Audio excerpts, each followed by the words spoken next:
మన team India chief selector Ajit అగర్కర్కు BCCI Ram Ram పలకబోతుందా? సో ప్రజెంట్ రిపోర్ట్స్ చూసుకుంటే కొంతవరకు ఇదే నిజమయ్యేటట్టు కనిపిస్తుంది. మరి కొన్ని రోజుల్లో బీసీసీఐ ప్రజెంట్ చీఫ్ సెలెక్టర్గా అజిత్ అగర్కర్ను తొలగించి ఆ పొజిషన్లో వివిఎస్ లక్ష్మణ్ను పెట్టొచ్చంట. సో ఇప్పుడైతే మల్టిపుల్ మీడియా సంస్థల నుంచి వస్తున్న ఈ రిపోర్ట్ చాలా గట్టిగా వైరల్ అవుతుంది. మరి ముఖ్యంగా అజిత్ అగర్కర్ని చీఫ్ సెలెక్టర్గా తొలగించాలనే దానికి main reason Rohit Sharma issue అంట. సో మనమైతే ఈ విషయాన్ని ఒక స్పెసిఫిక్ ఆర్డర్లో క్లియర్గా మాట్లాడుకుందాం. ఎట్ ది సేమ్ టైం మన team India head coach Gautam Gambhir అతనికి సంబంధించి కూడా కొన్ని ఇంట్రెస్టింగ్ రిపోర్ట్స్ అయితే వస్తున్నాయి. వీటి గురించి కూడా ఈ వీడియోలో మనం డిస్కస్ చేసుకుందాం. సో ముందుగా మన చీఫ్ సెలెక్టర్ అజిత్ అగర్కర్ విషయానికి వస్తే అతని పదవీ కాలం ఆల్రెడీ ఫినిష్ అయిపోయి ఉండాలి. అంటే జూన్ 2026తోనే అతని కాంట్రాక్ట్ పూర్తి అయిపోయింది. కానీ బీసీసీఐ అగర్కర్కు 3 నెలల ఎక్స్టెన్షన్ ఇచ్చారు. దీనివల్ల అతని పదవీ కాలం సెప్టెంబర్ వరకు పొడిగించబడింది. సో నార్మల్గా చూసుకుంటే సెప్టెంబర్ అయిపోయేసరికి అగర్కర్ బయటికి వెళ్ళిపోలే. ఇన్ఫ్యాక్ట్ ఇప్పుడు వచ్చిన రిపోర్ట్లో కూడా అదే ఉంది, అగర్కర్ వెళ్ళిపోతాడు, అతని ప్లేస్లో వివిఎస్ లక్ష్మణ్ కొత్త సెలెక్టర్కి వస్తాడని చెప్పి. అయితే విషయం ఏంటంటే మన కరెంట్ చీఫ్ సెలెక్టర్ తన పదవీ కాలాన్ని ఇంకా పొడిగించుకోవాలని చెప్పి చూశారు. మరి ముఖ్యంగా మన హెడ్ కోచ్ గౌతమ్ గంభీర్ తనైతే చీఫ్ సెలెక్టర్గా అగర్కర్ యొక్క పదవీ కాలం పొడిగించమని చెప్పి బీసీసీఐకి రిఫర్ చేశాడంట. సో ఇంత యాజ్ ఎ చీఫ్ సెలెక్టర్గా Ajit Agarkar 2027 one day world cup వరకు కూడా ఉంటాడని చెప్పి ఆల్మోస్ట్ కన్ఫర్మ్ అయిపోయింది.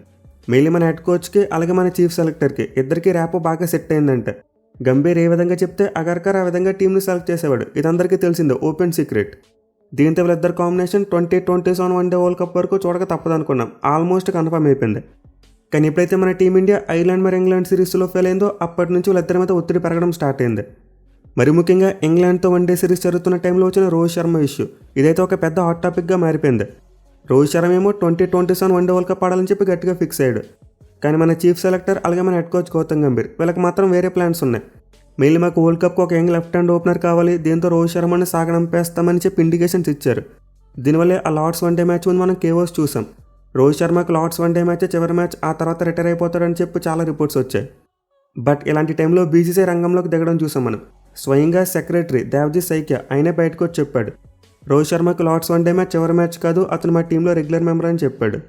ఎట్ ది సేమ్ టైం ఆ లార్డ్స్ వన్డే మ్యాచ్లో చూసుకుంటే రోహిత్ శర్మ తన బ్యాట్తోనే సమాధానం చెప్పాడు.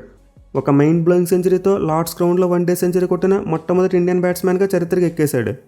సో ఇంతక్కడితో రోహిత్ శర్మ రిటైర్మెంట్ వార్తలకు ఫుల్ స్టాప్ పడిపోయింది. Rohit Sharma 2027 one day world cup వరకు ఆడతారని చెప్పి ఒక క్లారిటీ వచ్చేసింది. కానీ ఇప్పుడు సమస్య ఏంటంటే ఈ రోహిత్ శర్మ రిటైర్మెంట్ వార్త విషయంలో మన బీసీసీఐకు అలాగే సెలక్షన్ కమిటీకు చీఫ్ సెలెక్టర్కు విభేదాలు తలెత్తాయంట.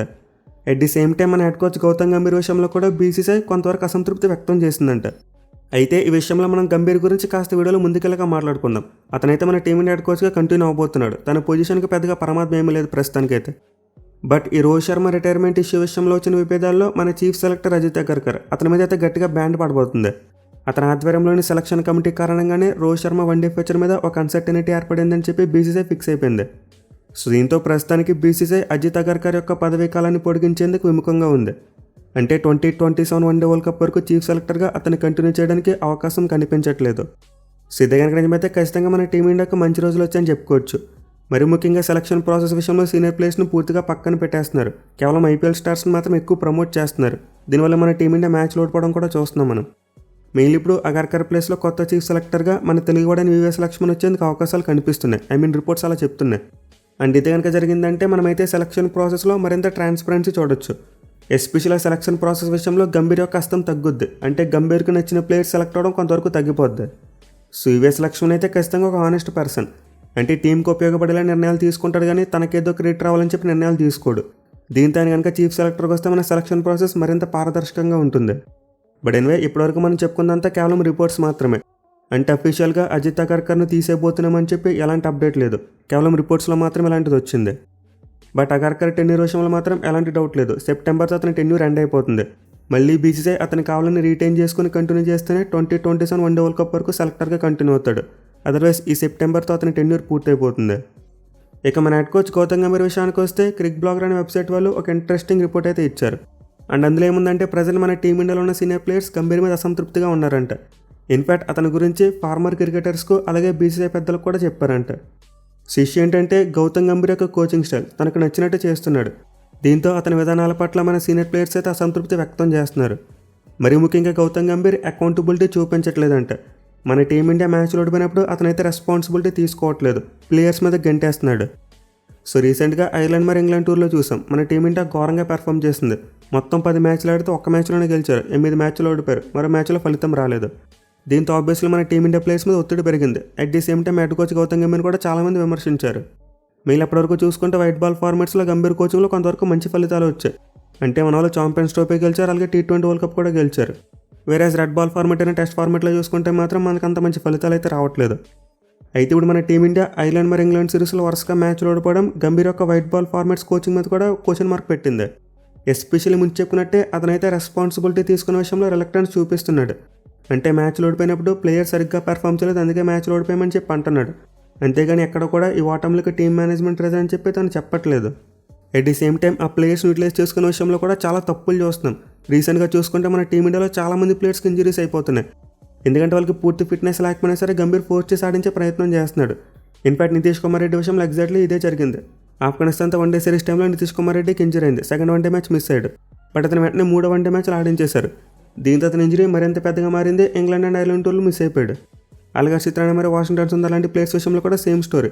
వాళ్ళు అనవసరంగా పుష్ చేస్తున్నారు. మరి ముఖ్యంగా బౌలింగ్ ఆల్రౌండర్గా ఉన్న సుందర్ని బ్యాటింగ్ ఆల్రౌండర్గా మార్చేసి 3 ఫార్మాట్స్లో కూడా రుద్దేందుకు ప్రయత్నిస్తున్నాడు. దీంతో ఏమైంది, అతని బాడీ మీద ఒత్తిడి పడింది. సుందర్ ఇంజరీ అయిపోయాడు. The most important Sri Lanka test సిరీస్కి అతనైతే దూరం అయిపోయాడు. అలాగే హర్షిత్ రాణా విషయంలో కూడా సేమ్ స్టోరీ. అతను ఇంజరీ నుంచి తిరిగి వచ్చిన తర్వాత డొమెస్టిక్ క్రికెట్ ఏం ఆడించలేదు, డైరెక్ట్గా టీంలోకి తీసుకున్నారు. సడన్గా చెప్పుకుంటూ పోతే గంభీర్ తీసుకున్న కొన్ని నిర్ణయాల కారణంగా మన టీమిండియా ప్లేయర్స్లో చాలామందికి ఇంజరీస్ అవుతున్నాయి. ఎట్ ది సేమ్ టైం స్పెసిఫిక్గా కొంతమంది ప్లేయర్స్ని టార్గెట్ చేస్తున్నాడు. అలాగే సీనియర్ ప్లేయర్స్ మీద ఒత్తిడి పెడుతున్నాడు.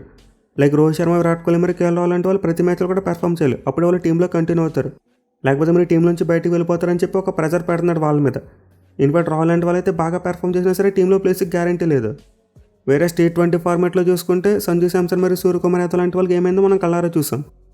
సో ఇలా గంభీర్ అయితే చాలా విషయాల్లో తనకు నచ్చినట్టు డిసిషన్స్ తీసుకుంటున్నాడు. ఈ నిర్ణయం తీసుకుంటే ఇది టీంకి ఉపయోగపడుతుంది అనే దానికంటే దీనివల్ల నాకు ఎంత క్రెడిట్ వస్తుంది అనే పంతాలు ఆలోచిస్తున్నాడు. మీలా బ్యాటింగ్ ఆర్డర్ విషయంలో ఎలాంటి లాజిక్ లేకుండా సొంత నిర్ణయాలు తీసుకోవడం చూసాం మనం. సో విధంగా చెప్పుకుంటూ పోతే గౌతమ్ గంభీర్ యొక్క కోచింగ్ స్టైల్ చాలా కాంట్రవర్షియల్గా తయారైంది భయ్య. అతను ఏ నిర్ణయం తీసుకున్నా సరే అది టీంకి ఎంత ఉపయోగపడుతుంది అనే దానికంటే తన క్రెడిట్ ఎంత వస్తుందనే దాని మీద ఫోకస్ పెడుతున్నాడు. అండ్ దీనివల్ల మన టీంని T20 వరల్డ్ కప్ గెలిచిన తర్వాత అనూహ్యంగా వరుసగా మ్యాచ్లు ఓడిపోయారు. కొన్ని నెల మ్యాచ్లు ఓడిపోయిన తర్వాతనే సరే గంభీర రెస్పాన్సిబిలిటీ తీసుకుంటాడంటే లేదు. మేము ట్రాన్సిషన్ ఫేజ్లో ఉన్నాం, ప్లేయర్స్ సరిగ్గా పెర్ఫామ్ చేయలేకపోతున్నారు, అందుకే మ్యాచ్లు ఓడిపోతున్నామని చెప్తున్నాడు. అంతేగాని తన ప్రాసెస్ విషయంలో మాత్రం ఎక్కడ లోపం ఉందని చెప్పి ఒప్పుకోలేదు. ఇన్ఫాక్ట్ మన టీమిండియాలో వరుసగా మ్యాచ్లు ఓడిపోవడం దాని మీద ఒక రివ్యూ మీటింగ్ పెట్టాలనుకుందండి BCCI. But Gautam Gambhir and team management ఏం చేశారు, ఈ మీటింగ్ అటెండ్ అవ్వకుండానే శ్రీలంక టూర్కి వెళ్ళిపోయారు. ప్రజెంట్ మన టీమిండియా ఆల్రెడీ శ్రీలంక చేరిపోయింది. సో ఇంత ఈ విషయంలో BCCI కూడా గంభీర్ మీద కొంతవరకు అసంతృప్తి వ్యక్తం చేస్తున్నారు. తనైతే మన టీమిండియా మ్యాచ్లు ఓడిపోయినప్పుడు అకౌంటబిలిటీ తీసుకోవట్లేదు, ప్రాపర్ రీజనింగ్ ఇవ్వట్లేదు. సో ఇలాంటి కారణాలతోనే ప్రజెంట్ మన సీనియర్ ప్లేయర్స్ కొంతమంది డిస్సాటిస్ఫాక్షన్ వ్యక్తం చేస్తున్నారు. తమ సహనాన్ని ప్రైవేట్గా కొంతమంది ఫార్మర్ ఇండియన్ క్రికెటర్స్ అలాగే BCCI అపెక్స్ కౌన్సిల్ ఉన్న మెంబర్స్తో షేర్ చేసుకున్నారు. అయితే ఈ విషయంలో గంభీర్ మీద అఫీషియల్గా ఎలాంటి కంప్లైంట్ కూడా రిజిస్టర్ అవ్వలేదు, జస్ట్ ప్రైవేట్గా తమ ఒపీనియన్ షేర్ చేసుకున్నారు అంతే. సో ఇంతో ప్రస్తుతానికి గౌతమ్ గంభీర్ హెడ్ కోచ్ పొజిషన్కి ఎలాంటి సమస్య లేదు, అతనైతే కంటిన్యూ అవుతాడు. బట్ ఈ వరుస వాటం తర్వాత ఖచ్చితంగా అతని చుట్టూ ఒక వలయం అయితే క్రియేట్ అవుతుంది. అంటే ఫ్యూచర్లో కూడా మన టీమిండియా వరుసగా మ్యాచ్లు ఓడిపోతే అప్పుడు గంభీర్ మీద ఖచ్చితంగా ఒత్తిడి పడుతుంది. మరి ముఖ్యంగా టెస్ట్ ఫార్మాట్లో చూసుకుంటే శ్రీలంక సిరీస్ అలాగే న్యూజిలాండ్ సిరీస్ ఈ రెండు కూడా చాలా ఇంపార్టెంట్. ఈ రెండింట్లో మన వాళ్ళు ఖచ్చితంగా గెలిస్తేనే WTC ఫైనల్కి క్వాలిఫై అయ్యేందుకు ఎంతో కొంత అవకాశాలు పెరుగుతాయి. అలా కాకుండా ఈ 2 సిరీస్లో ఒక్క సిరీస్ ఓడిపోయినా సరే మన టీమిండియాకి WTC ఫైనల్కి గేట్ క్లోజ్ అయిపోతుంది. సో ఇది కనుక జరిగిందంటే అప్పుడు ఖచ్చితంగా గంభీర్ని తీసి పాడేస్తారు. అట్లీస్ట్ టెస్ట్ ఫార్మాట్ వరకు అయినా సరే గంభీర్ని తొలగించి మరో కోచ్ని పెట్టొచ్చు. వేరేస్ వైట్ బాల్ ఫార్మాట్స్లో చూసుకుంటే మంచి ట్రాక్ రికార్డ్ ఉంది కాబట్టి 2027 వరల్డ్ కప్ వరకు కొనసాగొచ్చు. సో లెట్స్ సీ రాబోయే సిరీస్లో గౌతమ్ గంభీర్ యొక్క ప్రాసెస్ ఎలా ఉండబోతుంది, అలాగే మన టీమిండియా పర్ఫార్మెన్స్ ఎలా ఉంటుందో చూద్దాం. అండ్ దాన్ని బట్టి గంభీర్ యొక్క ఫ్యూచర్ మీద కూడా మనకైతే ఒక క్లారిటీ వస్తుంది.